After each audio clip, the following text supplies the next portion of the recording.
Hello everyone, welcome to Car Conversations episode 4 with your host Kurt here.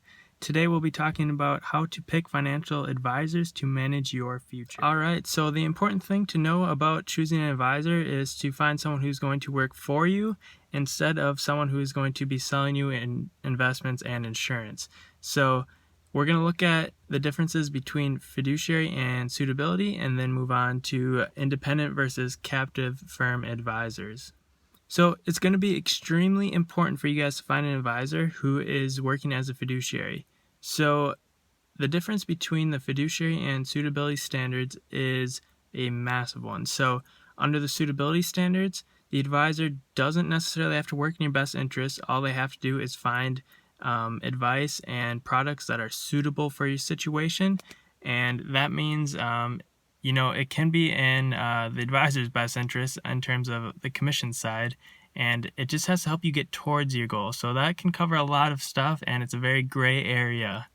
Under the fiduciary standards, the advisor has to work in your absolute best interest and provide you with products that help you move forward towards your goals and are in your best interest, even if it might not be in the advisor's best interest on the commissionable side of things. The next thing we're going to be looking at is independent versus captive advisors. So under the captive system, the advisor will be working under a parent company, and they will be providing products that are pushed by that parent company. So they will be incentivized to do so based on commissions. So there'll be a higher commission on the products that are owned by that parent company.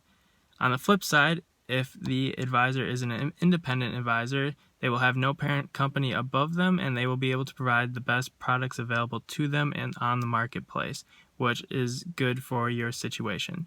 So it's very important to make sure that they're an independent advisor that has access to every product in the marketplace and also isn't going to be incentivized to push certain products that are provided to them by a parent company. It's important to know that there are a lot of good people and advisors working for bad companies out there. And so this doesn't mean that if you don't have an advisor who's working as a fiduciary and independent, that you're in a bad situation, because there's a lot of good people out there who are trying their best to help their clients. And on the flip side, if you have an advisor who's working as a fiduciary and as an independent advisor, it doesn't guarantee the advisor will be working in your absolute best favor and interest, because they could be just pushing products that have high commissions and work in their favor, even though they label themselves as a fiduciary and independent advisor. So the only way you can really tell is by the products that they're offering, and you should be discussing those in more detail with your advisor and then doing your own research and figuring out what those products are and if they actually fit your situation and not the advisor's situation on the commission side. So making sure the advisor is providing you with products that are best for your situation will be something I'll discuss in more detail in episodes 5 and 6. So we'll be looking at loaded mutual funds as well as annuities.